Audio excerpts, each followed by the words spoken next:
ओम नमो आदेश मित्रांनो, मी नाथ संप्रदाय प्रसार आणि प्रचारक तुम्हा सर्वांचे नवनाथ स्टोरी यूट्यूब चॅनलवर स्वागत करतो।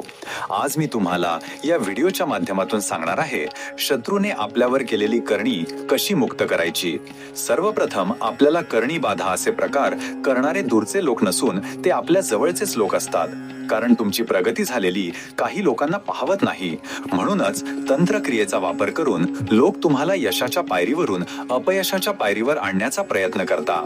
तुम्हाला या सर्व प्रकारातून मुक्त व्हायचे असेल तर व्हिडिओ शेवटपर्यंत पहा आणि व्हिडिओला लाईक करा आणि चॅनलला सबस्क्राईब करा।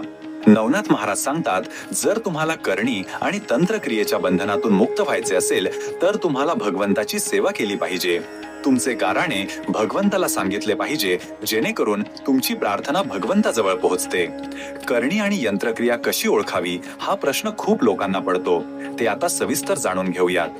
तुमच्या घरातील लोकांचे छोट्या छोट्या गोष्टीवरून जर भांडणे होत असतील आणि जर कोण कोणाला नीट बोलत नसेल तर समजून जा तुमच्यावर शत्रूने काळी जादू केली आहे। जास्त घाबरण्याचे काही कारण नाही, परंतु जर तुम्ही नवनाथांचे योग्यपणे नियम पाळल्यावर नाथ महाराज तुमच्यावर झालेली क्रिया भस्म करून टाकतील।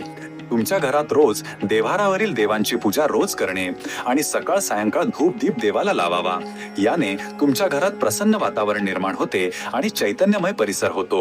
बऱ्याचदा लोक देवाची सेवा करतात, परंतु त्यांना काही प्रभाव जाणवत नाही। ते कशामुळे होते असे लोकांना वाटते, परंतु आपण जिथे चुकत असतो ते आपल्याकडून राहून जाते। आपण सेवा करण्यात चुकू शकतो किंवा नामस्मरण अशा बऱ्याच वेळा आपण चुकू शकतो, ते आपल्याला ओळखायला आले पाहिजे। आणि हो, ज्या घरात नवनाथ महाराजांची पूजा केली जाते तिथे करणी असे प्रकार होत नाहीत, हे तितकेच सत्य आहे।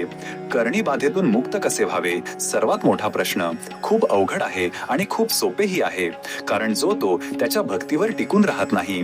देवरिष्पण करणे, मांसाहार बलिदान करणे हे चुकीचे मार्ग आहे। करणी बाधा यांच्यामधून मुक्त व्हायचे। नाथ संप्रदायामध्ये चांगल्या मार्गाने करणी या प्रकारातून मुक्त होता येते, परंतु थोडा वेळ हा लागतोच।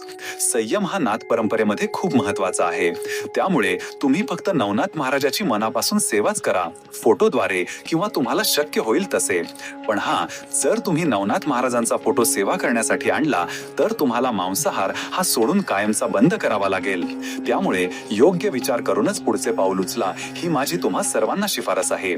जर तुम्हाला कुठल्या प्रकारची अडचण आली तर मला कॉमेंटमध्ये सांगा, मी नक्की त्यावर तुमच्या समस्यांचा निवारण करण्याचा प्रयत्न करेल।